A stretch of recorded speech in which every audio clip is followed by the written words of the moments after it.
Bonjour à tous et bienvenue dans cette nouvelle vidéo. C'est Kylian pour Nomad Shop et aujourd'hui on se retrouve pour un tutoriel. Ce tutoriel vous nous l'avez demandé énormément en commentaire et donc aujourd'hui on a essayé de vous répondre et de vous le faire en images. Comment changer son deck? Alors juste avant de se retrouver dans l'atelier pour voir plus en détail ce qu'il va falloir pour ce tutoriel, si vous ne le connaissez pas encore, nous sommes un magasin de sport urbain basé à Paris-Bastille. On vend tout ce qui est en rapport avec la trottinette, le skate, le roller et le BMX. Et bien sûr, on fait du contenu vidéo en rapport avec ces 4 univers. Donc si vous n'êtes pas encore abonné, n'hésitez pas à le faire maintenant. Et sinon, vous le ferez à la fin de la vidéo. Allez, on se retrouve derrière dans l'atelier et on va partir sur ce tutoriel. Comment changer son deck?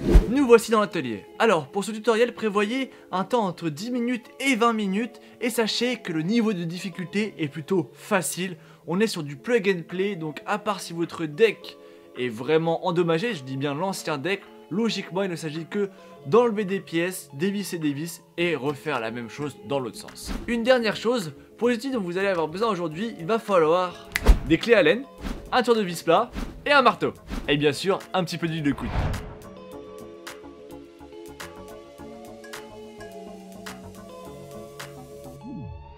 Allez, c'est parti, on passe à la première étape, le démontage.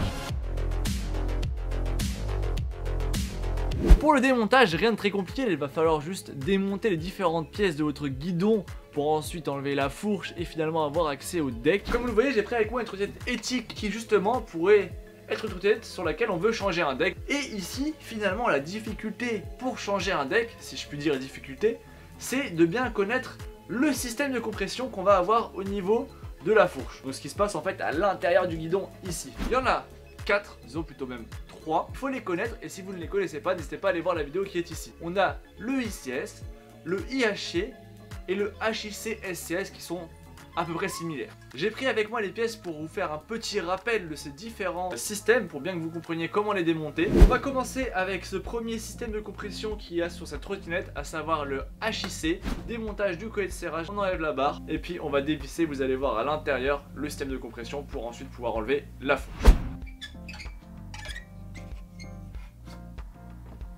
On a un petit capuchon qui est le capuchon du HIC, une grosse vis qui va directement visser dans la fourche. C'est enlevé.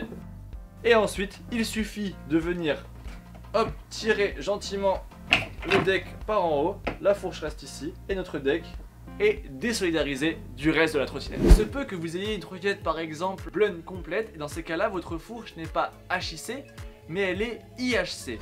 Donc c'est une fourche qui va fonctionner exactement de la même manière que le HIC. On va la visser par en haut. Le tube de fourche est un tout petit peu moins épais. Ça permet de mettre des barres de diamètre différents au-dessus. Si vous n'avez rien compris à ce que j'ai dit, vous inquiétez pas, on a des vidéos sur la chaîne qui expliquent tout ça. Elles sont là-haut, dans le petit point d'exclamation. Allez les voir, vous comprendrez mieux ce que j'explique après. Imaginons que cette fourche aurait été mise sur mon deck. C'est pareil, hein, je dévisse. Et quand tout est dévissé, la petite partie qui est là-haut, et bah là je peux retirer mon deck. Troisième cas de figure, le SCS. Je remets mon deck. Hop, on remet toute la bague et tout. Vous avez vu, il y a des petites pièces, je n'en ai pas encore parlé, on verra ça juste après. Cette fois-ci, la trottinette se serait retrouvée dans cette situation-là. Ça fonctionne comme un HIC, comme un IHC. On a une vis qui va se retrouver là-haut.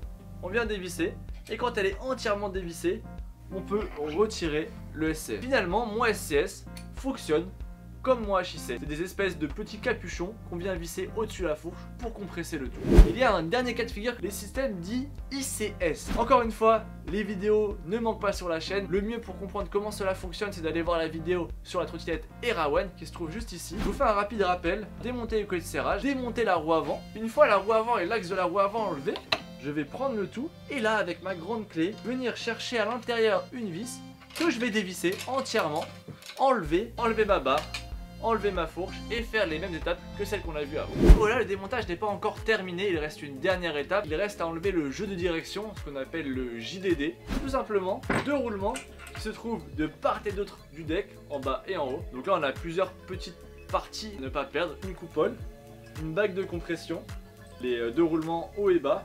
Regardez bien dans quel ordre vous les avez enlevés pour les remettre dans le bon ordre sur le nouveau deck. C'est là que le marteau et le tournevis plat peuvent vous aider. Si par exemple votre deck vous l'avez beaucoup roulé, qu'il a pris des chocs au niveau du tube ici, il se peut que les roulements soient bloqués totalement. Là il y a une méthode, c'est pas forcément la meilleure, c'est un peu la seule mais c'est un peu barbare, il n'y a pas de technique magique. Tournevis, marteau, on se pose à l'intérieur, on va venir chercher avec le tournevis plat, une toute petite arête de direction et tapoter doucement jusqu'à temps que ça tombe. Et on n'oublie surtout pas de varier les angles d'attaque. Regardez, si on tape que d'un côté, vous allez le pousser que d'un côté et il va rester bloqué. Donc on tapote un peu dans tous les sens pour qu'il descende au fur et à mesure de chaque côté jusqu'à tomber.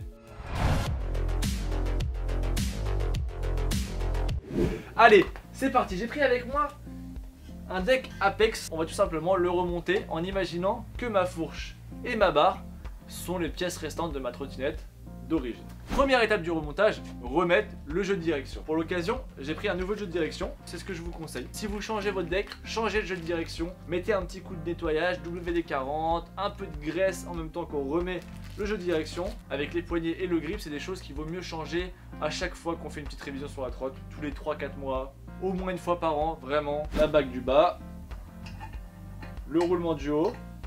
Normalement, juste à la pression, vous allez réussir à les enfoncer. Mais si vraiment ça ne fonctionne pas, prends un marteau et tout doucement,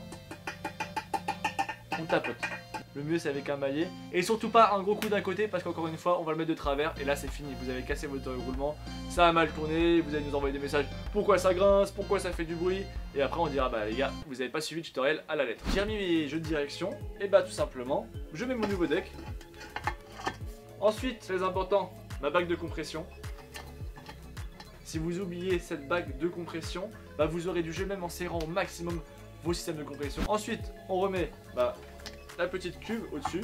Et voilà, il suffit ensuite de remonter son système, que ce soit HIC, IHC, SCS, bon bref, vous avez compris, on remonte le système comme on a fait pour le démonter. Et c'est bon, je suis prêt à rouler. Dernière chose, si le deck a pris des coups de vent, prendre le marteau et tapoter doucement pour essayer de remettre la cuve de jeu de direction bien ronde pour que les jeux de direction rentrent facilement à l'intérieur. Et voilà les amis, tutoriel terminé, j'espère qu'il vous a vraiment aidé, j'espère que vous avez compris toutes les étapes pour changer son deck et que ça vous aura aidé. N'hésitez pas à commenter toutes les questions que vous pourriez avoir et pourquoi pas les prochains tutoriels que vous aimeriez voir sur la chaîne YouTube. Si vous n'êtes pas encore abonné, c'est maintenant que ça se passe, n'oubliez pas non plus le petit pouce bleu et nous on se retrouve très rapidement dans une nouvelle vidéo. Ciao les potes et bon ride!